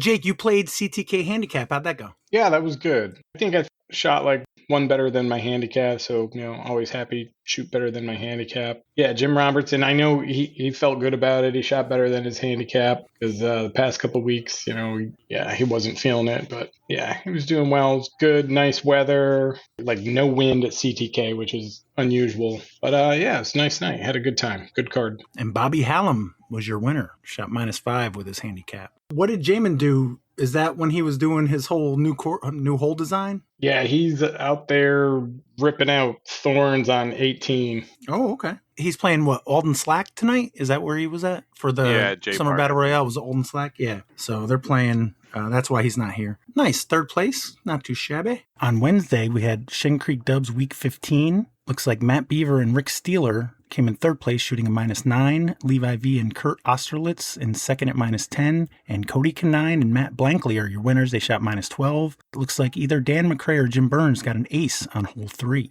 Port Jervis Disc Golf Spring Summer League Week 7 was a tie for 2nd. Tyler Ferrati and Rob J. They tied at -9. And Peter Newland took it down at -12. How did deadbeats go? Robo Jack Bradley? 4 souls. Eventually, me and one half of John O'Brien took it down. We met a new friend, Chris. Bank, against all odds, rolls. Alex, how did Stony Hill Week 15 go? It went well. Gene brought in pizza, which you really didn't have to do. I think he only won like $100 off of the ace pot, but he brought in pizza for people. What's the nearby pizza place for you guys? There's a couple of different options, but if you have the option, you should probably go to Ligonia's, which is just off Main Street. But there's a couple of different options that you can do. But yeah, I got paired up with Jacob Steinman, who is currently living in Pittsfield. He gets into Stony Hill every once in a while for doubles, but I got carried pretty hard. He's a very good player. I think I said it a while back. If you give me a partner that can make a 30-foot putt, then I'm generally going to do pretty dang well at Stony Hill. And he was nailing everything inside like 40. So, yeah, great for him, except for hole 7, which we both missed a 10-footer on. But hole 8, he bank shotted to make the putt off of like a 45-footer. So makes up for it. Heck yeah. But yeah, had a ton of fun playing with him. Made my best case to recruit him for Team Challenge, both New York and New England. So hopefully that's a new name for us there. Nice. So you guys won it, split 50. 4-way tie for 2nd. Jason Gorsuch and Connor Eckhart tied with Kevin Gordon. I guess Cali? I think he was playing Cali. All right. They tied with Tyler Lagerwall and Gary Wood, who tied with Brett Racine and Naeem Aviv. You also hit the birdie bank with 2 other teams. Oh, did we now? That's nice. We were not thinking of it. It gets you 5 points. That's how that works? Yep. And I need every point I can get if I'm going to miss half my rounds to work issues. I know, right? Screw work. But right? Yeah, you guys hit it. Peter Novo and Chris Myers from ESPN, apparently, and Alan Ketzer and Jeff Egan. Kevin Gordon hit the hole 8 CTP for 25, and Connor Eckhart hit the hole 15 CTP for 25 as well. Connor was holding both of them until like the last hole, which would have been a nice payday for him. But yeah, he still got one of them. Yeah. Corey, DisCap Pro League CTK Blues. You got the CTK Blues. I skipped out I'm on this sorry. week because I didn't really want to drive all the way up there after work again. I'm only just noticing that now. As soon as you said it, I didn't look. But he did get 6 people. Megan Mercier played FPO, and then Bobby Hallam, Justin Park, Jack Fruchter, Azariah Cartret, and Justin Muccelli played in the MPO division. Bobby was coming off of his hot play at Smugglers, so he had a struggle bus of a round, but he still had that weekend in his back pocket.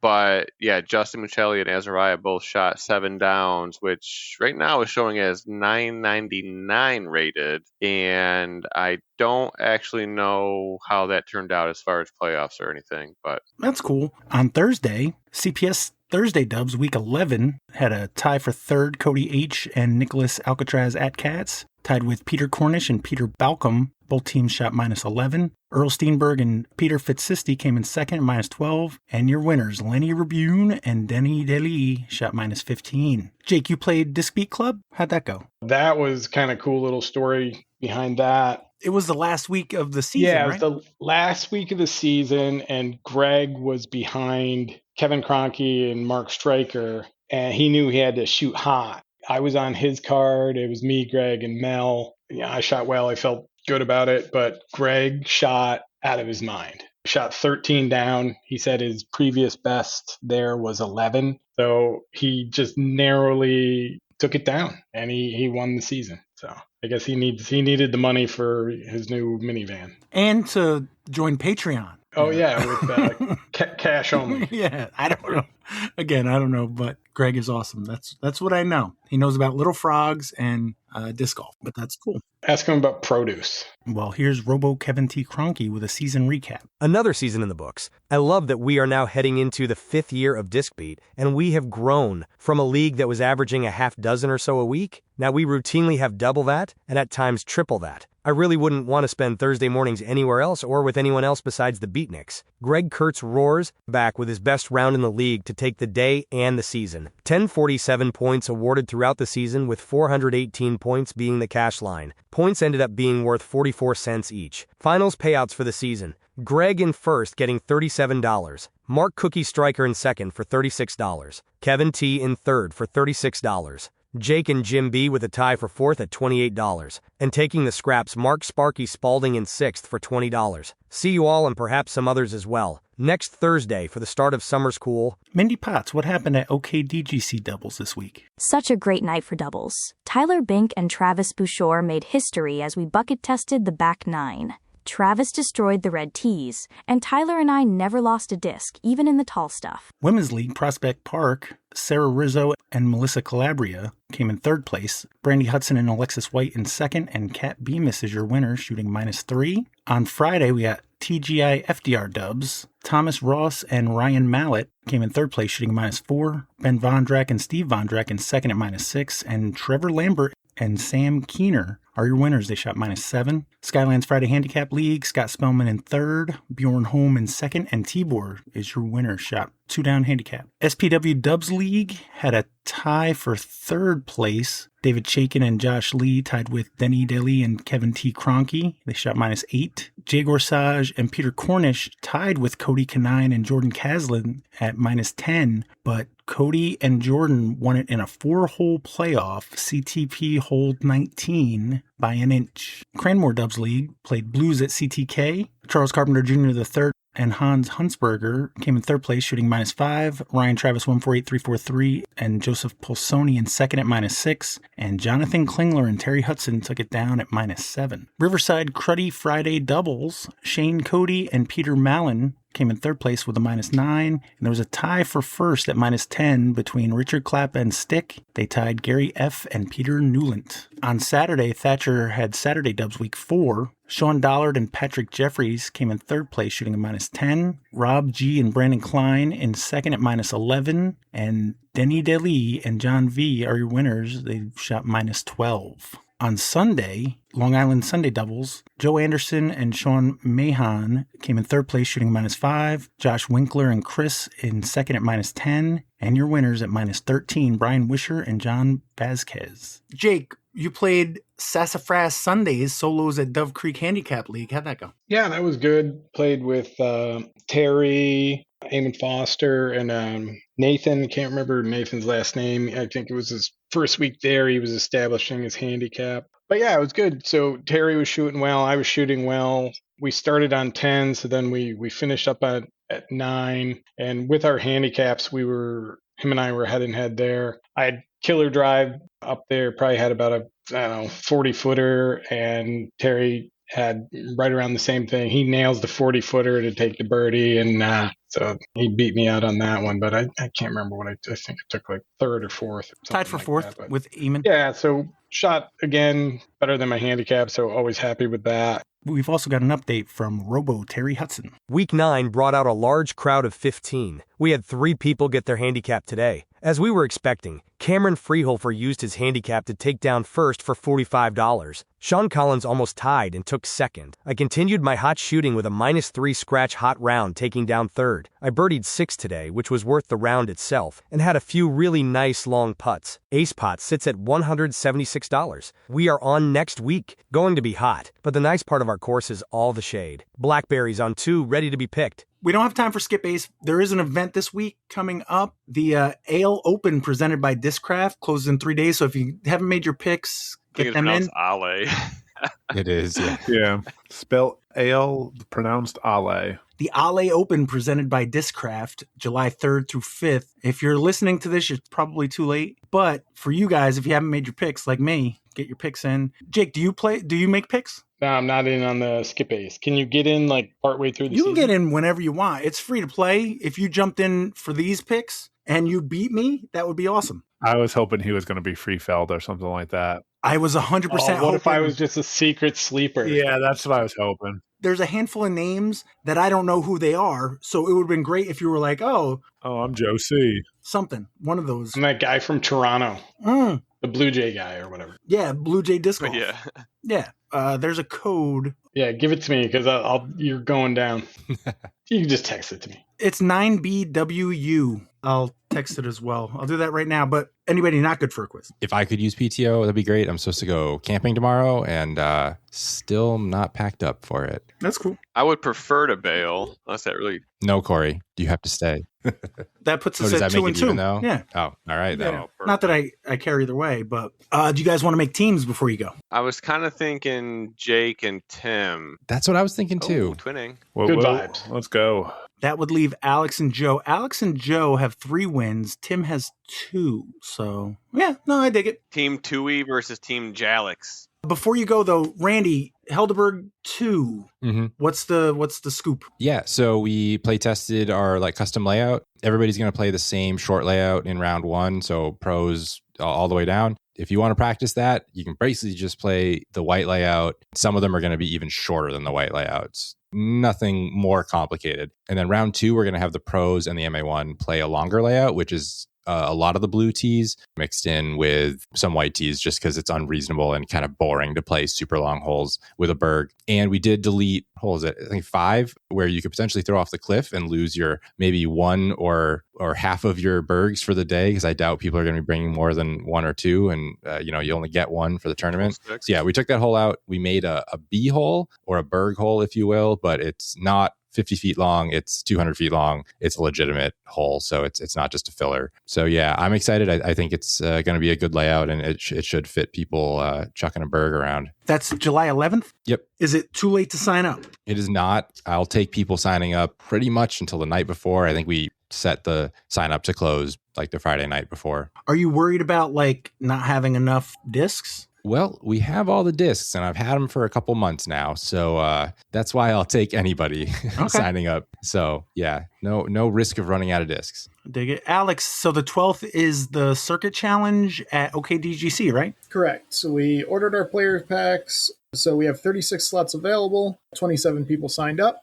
So there's definitely still a couple of slots available, but if you want to play, make sure you get in as soon as possible. We'll be playing the red tees at doubles for OK for the next couple of weeks. we're going to be installing those baskets and getting those done as we go through the week. So these are going to be brand new holes that a lot of people haven't played before, but they're red level holes. They shouldn't be anything that you can't handle blind. So even if you've never played the course before, if you want to play, if you want the discs, come out. We'll have a lot of fun one way or another. Worst comes to worst, you get some of my mom's cookies and have a good time that way. Thanks, Corey and Randy. You guys got anything coming up this weekend? Just July 4th, J Park. Independence Discs, something that Brian's been running, Brian Bickersmith. Every year on the 4th of July in the morning, we do like a J Park round. $5 to play. There's an ace pot going if you want to get into it, but that's all pays out that day. I think he'll do different divisions, and we're playing J27. One round of J27. We're starting at 10, and I'm going to start checking in at 9:30. From what I understand, the most popular layout at J Park. Yeah, a lot of people would say that. All right. You got the CTK Flex on the 5th. Yep, that's also coming. Is that this weekend? Mm-hmm. That is this weekend. Jiminy Christmas, July 4th. First of all, I just got to say, July 4th, not the 250th anniversary of our country. I just got to say. Is it not? Everyone knows 1776, though. Okay, that's when we declared independence, and then we fought for like 4 or 5 more years, and then we had the Articles of Confederation, which basically said, hey, I'm going to do what I'm going to do. I'm going to do what I'm going to do. And then it wasn't until, 1789 when we actually were the United States of America. I'll put the Mountain Dew back. Yeah, Jake and I already had this discussion. You can celebrate us saying that we're independent, but we were not a country. Ask the Whiskey Rebellion. I'm just saying. Yeah, but now we could party for another 13 years. I'm cool with that. And again, if you celebrate it, I'm not upset with you. I'm just saying it's not the founding of our country. Us as a country was 1789. So what you're saying is that we're entering into a gray zone. We're about to gray zone it up in here. We got 13 years of gray zone to party through. Exactly. Every year should be a celebration. We should have 13 or so years of celebration. Yes, that's exactly what I'm saying. But thank you, Randy and Corey. Thanks, Pat. Thanks, Pat. That's been Pat's history minute. Randy's like, what am I doing here? This guy's crazy. But thank you guys. Appreciate it. All right. Disc or no disc? Disc or no disc, that's the game. Say it loud, shout the name, spin the questions round and round. Will you land it or hit the ground? Jake and Tim, I got 3 rounds of trivia. There is still 1 round from when I did trivia at Mindkill, but I got category 1, category 2, or category 3. Which category would you guys like, Jake and Tim? Jake, you drive. I'll do my best. All right, we're going number 1. We're number 1. All right, love it. All right, question 1, category 1, launched in September 1995 to compete directly with WWE's Monday Night Raw. What was the name of World Championships Wrestling's flagship Monday night television show? Launched in September 1995 to compete directly with WWE's Monday Night Raw. What was the name of World Championship Wrestling's, WCW's, flagship Monday night television show? I think that's Nitro. Oh, it sounds familiar. Isn't that where like Hulk Hogan went over there? Yeah, I think so. I'm pretty sure Nitro's a disc too. Oh, we're golden. All right, let's do it. Yep. You guys agree? Yeah. Yeah. Was that the finger poke of death? Was that on Nitro? I just know it because my friends, I didn't watch wrestling, unfortunately. By that point, I didn't either. I just,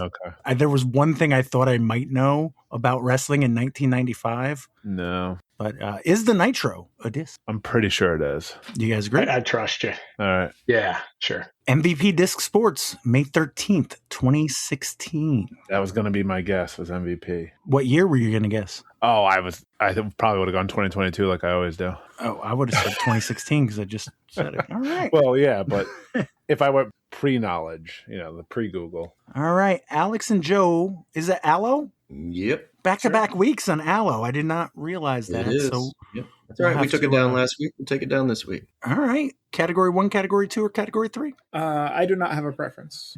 What did we go with last week? We went with 1, right? Yeah. Let's do 2. Sure. Question 1, category 2, coined by journalist Igor Cassini in the early 1950s. What term replaced cafe society to describe a group of wealthy, fashionable people who travel the world via the newly available commercial jet. Coined by journalist Igor Cassini in the early 1950s, what term replaced cafe society to describe a group of wealthy, fashionable people who traveled the world via the newly available commercial jet? Is this jet setters? Mm. I don't know what that term actually means. I've heard it in the past, but I have no other guesses. That's a pretty good guess. Yeah, I think that, I honestly, I think that's the answer. Pretty confident in that one. Sure. Yeah. You guys agree? Yeah. Is the jet setter a disc? It seems like a reasonable disc name, but I don't know who would make it. Yeah, I think it's more realistic than some of the other discs that are actually discs, too.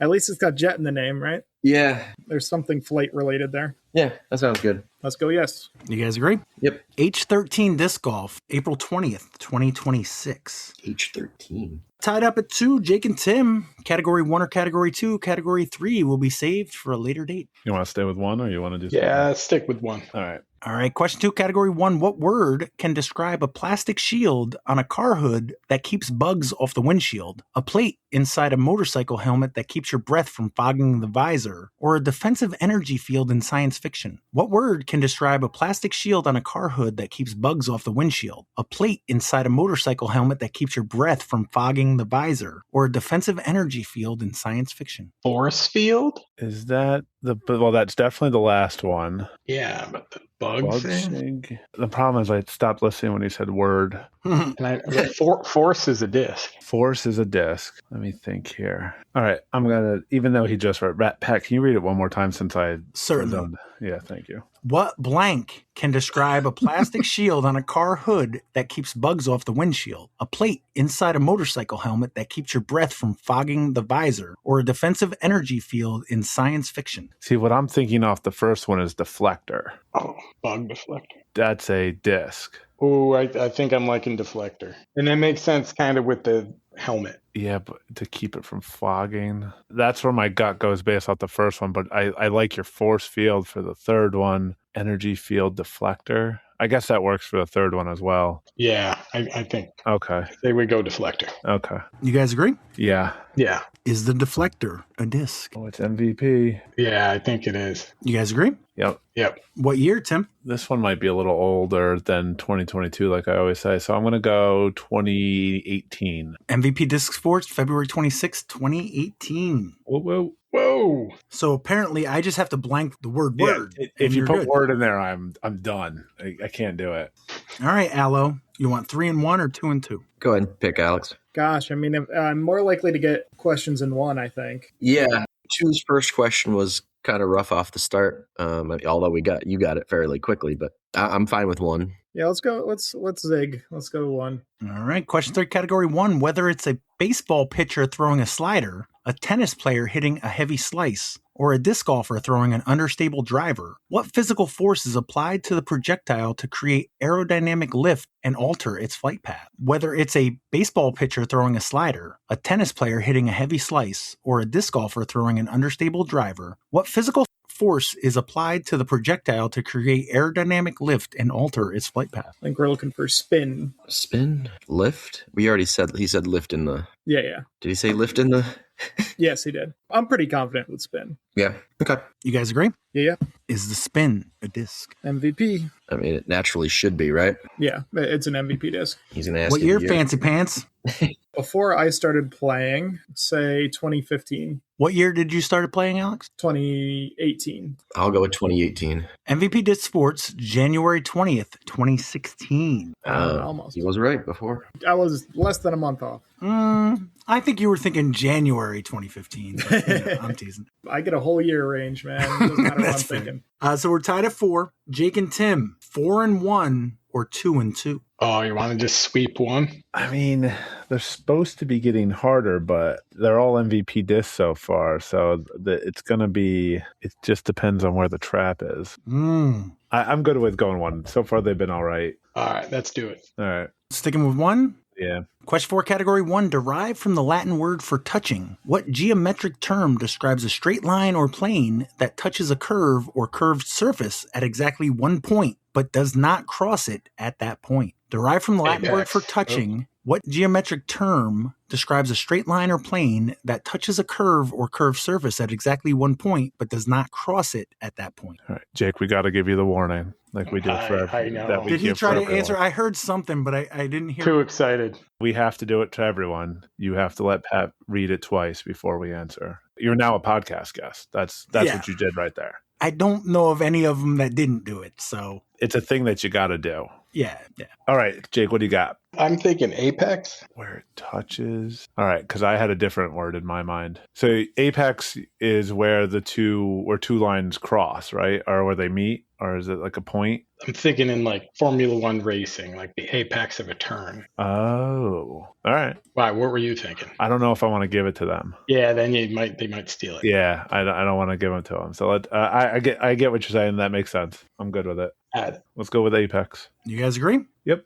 Allo, derived from the Latin word for touching, what geometric term describes a straight line or plane that touches a curve or curved surface at exactly one point, but does not cross it at that point? The term we're looking for is tangent. Agree. That was it. Damn it. You guys agree? Yeah. Yep. Is the tangent a disc? Yes. MVP. Also an MVP disc. What year? I'm going to say 2015 again. 17. MVP Disc Sports, February 22nd, 2013. Ah. Wrong way. But that was a steal. Allo, question 5 and 1 or question 2 and 2? Keep it in one. I mean, going for the 5 and 1, it's not an awful choice. Like we've known the answer so far, but I don't know what the category is other than MVP discs. That could be it. If that's the case, they're all yes. I'm not against going to 2 either. Yeah, if you're feeling 1, I have no problems going 1. So far, so good, I'd say. Let's keep it up. Let's do it. Yeah. Question 5, category 1. In the climax of the 2014 comedy Mean Girls, Katie Heron wins the Illinois High School Mathletes State Championship by successfully solving a tiebreaker problem and declaring that what does not exist. In the climax of the 2014 comedy Mean Girls, Katie Heron wins the Illinois High School Mathletes State Championship by successfully solving a tiebreaker problem and declaring that what does not exist. Do you know it? Because I definitely do know it. I know the movie, but it's been so long since I've seen it. But if you know it, just say it. The limit does not exist. All right. We're looking for limit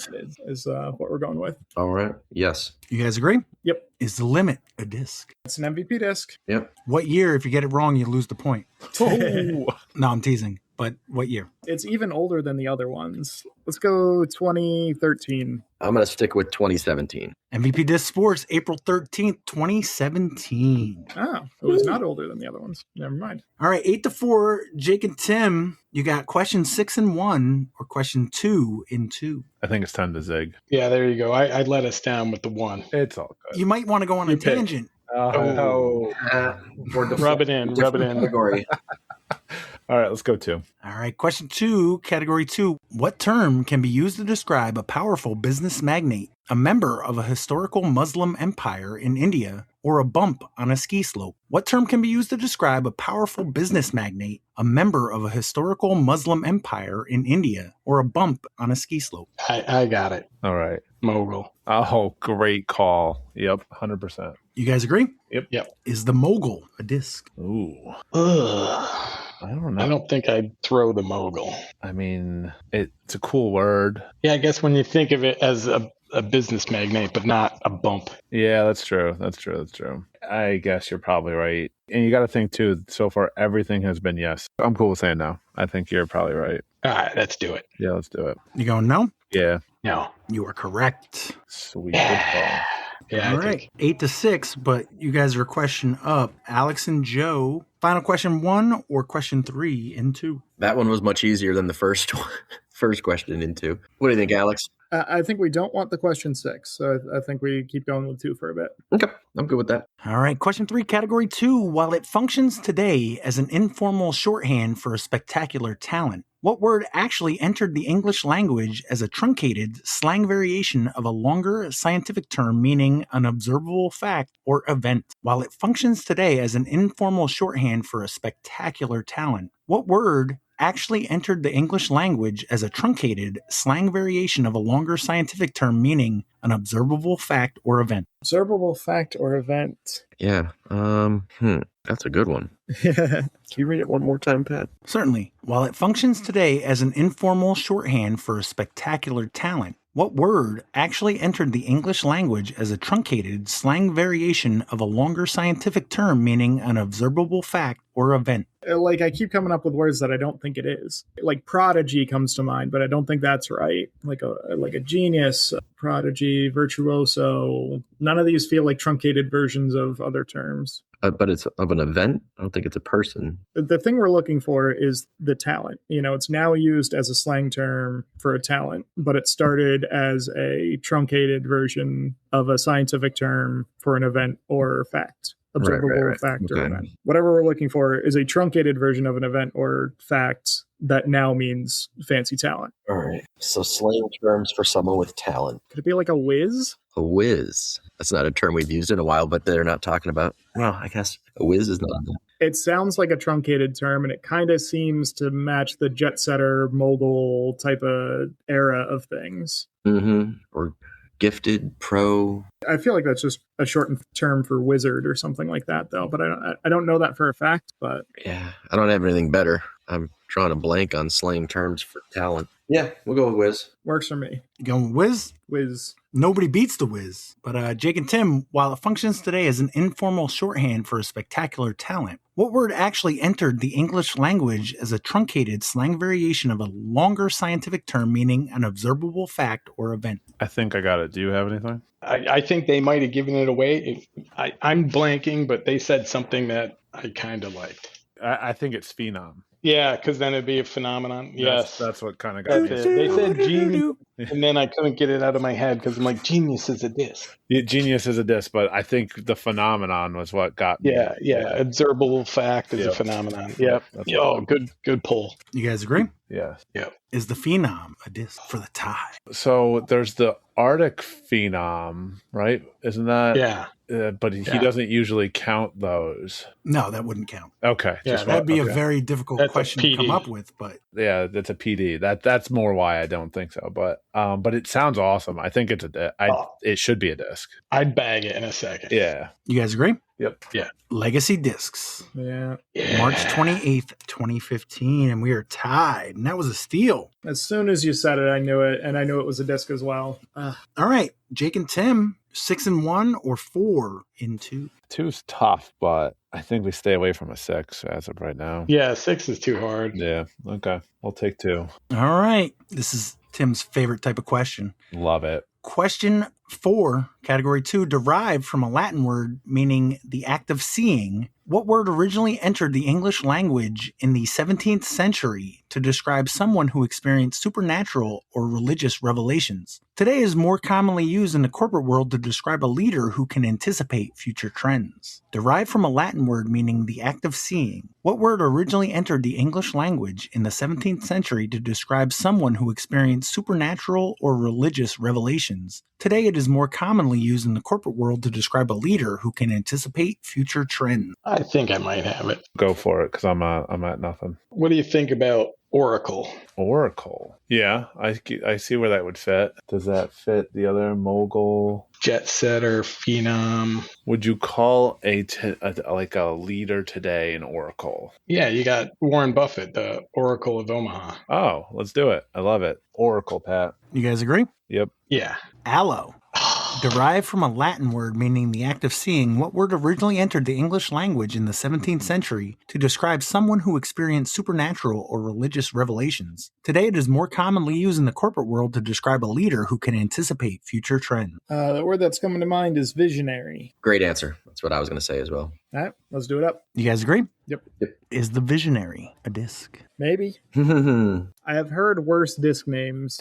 not hitting it at all. I'm kind of half and half. Visionary. I feel like I've heard of it before. Yeah, let's go yes. I feel like it might be a brand, though. It does sound like a better brand name than disc name, but I've heard a lot of things that sound like bad disc names that have been discs. I'm leaning no, just because I feel like it's a brand, but the brand could also have that name as a disc, too. You wouldn't expect it, but it wouldn't be impossible. Yeah, I'm leaning no. I'll let you. All right, let's go no then. You are correct. Good call. It is a brand, though. All right, good. Also good call. My brain said a brand, so. Aloe. Question 5-2 or 6-1? Where are we at, 11 and 8? 10 and 8, I believe. 1. Category 1. Question 6, Category 1. In a standard electrochemical cell or battery, electrical current flows into the device from the outside circuit. What is the specific name given to this electrode where oxidation occurs and electrons are released? In a standard electrochemical cell or battery, electrical current flows into the device from the outside circuit. What is the specific name given to this electrode where oxidation occurs and electrons are released? All right.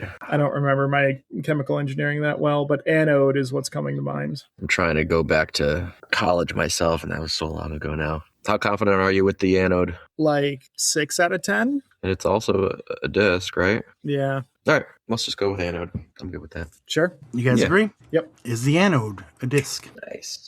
Sure it is. Yep. MVP Disc Sports, January 15th, 2012. Jake and Tim, question 5, category 2. What term can be used to describe a light-giving celestial body or someone eminent in his or her field? What term can be used to describe a light-giving celestial body or someone eminent in his or her field? I think I know it. It's your show. Luminary? Oh, right. I love it. Let's go. You guys agree? Yep. Is the luminary a disc? Oh, that sounds terrible, but cool at the same time. I'm going to go with yes, because it's bright and shining, and that's what you want out of your disc golf game. Love it. All right, let's do it. You guys agree? Yeah. Yeah. I'm sorry, no. Oh, damn. I had to hear it once. Yeah, I was going to say at least you got the I'm sorry, no. You know, that's everybody wants that. All right, final question, Aloe. What term for a device that generates electric current by using coiled wires in a magnetic field is also the name of Houston's Major League Soccer team? What term for a device that generates electric current by using coiled wire in a magnetic field is also the name of Houston's Major League Soccer team? Alex, this is right up your alley, and you're muted. Thank you. He said Houston, and I thought Astros, and then I thought nothing else. Oh, okay. But Astros is the baseball team. Yeah, we need the soccer team. Yeah. It's like it's coil, magnet, electromagnet. I don't know the soccer team. Where are we at on points? I don't think we need this one anyway. But Yeah, we don't. I don't follow soccer, and electronics is not my specialty. It's the last time I did electric stuff was in college, and aging myself. Let's go magnet. Magnet? Yep. I don't think it's the right answer, but we don't need it. So Okay, yeah, that's fine. We'll shorten this up. Magnet. Final answer. Jake and Tim, what term for a device that generates electric current by using coiled wire in a magnetic field is also the name of Houston's Major League Soccer team? it's definitely not magnet when he says magnetic in the question. But he also says generate, and I'm thinking generator. The only soccer team I know in the MLS is the Fire, and I don't even know if that's their name anymore. So that's all I got for you is Fire, and that's in Chicago, not in Houston. So Yeah, that's Chicago. I got nothing else to help you with on this one. We just go generator? Yeah, let's do it. Yeah, sounds good. Generator. You guys agree? Yep. Yeah. You are correct. Dynamo for 10 points, and you guys win. Oh, Dynamo, GT Discs, August 8th, 2022. Any birthdays coming up? I got Nick Warren's birthday is today. Happy birthday, Nick Warren. Yes, Patreon Nick Warren, so super happy birthday. Sias Elmore is a pro disc golfer who has a birthday. Ox's birthday is on Friday. Mark Oxborough. Mm-hmm. Yeah. He'll be playing MP50 or MA50, whatever. There we go. Earl Steenberg on Wednesday, the 1st. Tucker on the 2nd. Tucker Kozlowski. Josh Van Lee on Sunday, the 5th. Walter Russa, which I think is he's down here, disc golfer. Did you say Josh Lee? Yep. Josh Lee on the 5th. Anything else before we go? Happy 4th, everyone. Real quick, the CTK Flex is open. That's a Sunday tournament at CTK. It's Sunday the 5th. So if you want to play that one, get in on that soon. Obviously, Helderberg and OK have events. And Stony Kill Scramble is up on Disc Golf Scene. Registration won't open for a couple of weeks, but it's up there if you want to follow it. All right. Well, thank you, Joe, Corey, Randy, Alex, Tim, and thanks for coming on, Jake. Oh, appreciate it. Thanks. And sweet up, Hudson Valley. Thanks, Pat. Thanks, Pat. Thanks, everybody.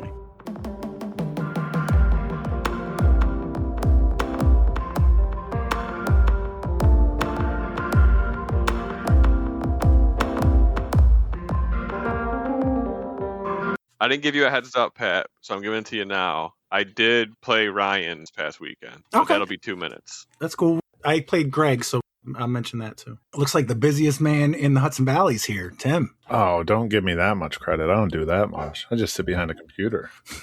No, I heard from Terry. He said that you were helping him with some stuff too. Yeah, it's coming along nicely. It'll be a cool little project. Nice. Yeah, I played with Terry this weekend at Dove, and he showed me it. It looks pretty awesome. He showed it to you. Wow, he's letting all the trade secrets out. Yeah.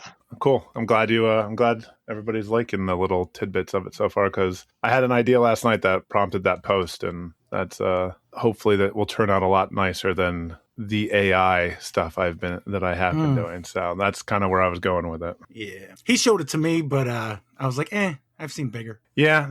No, I'm teasing. Yeah, that's all right.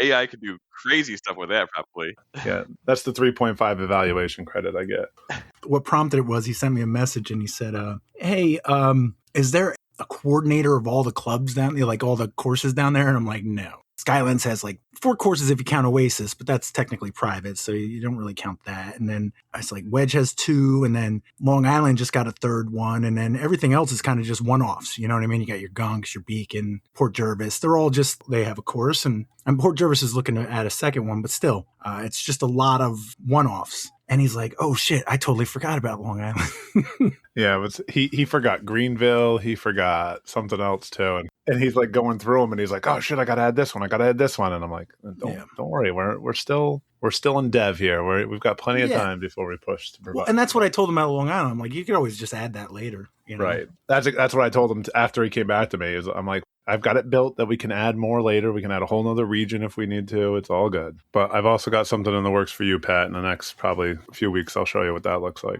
That's cool. Great. Another app that freaking Pat has to look at to get scores for the week. No, it's going to be built into the other one. He doesn't need another login or anything like that. It'll just be its own little piece to the already existing app. I'll give Pat his own user ID so he has his own access. All right.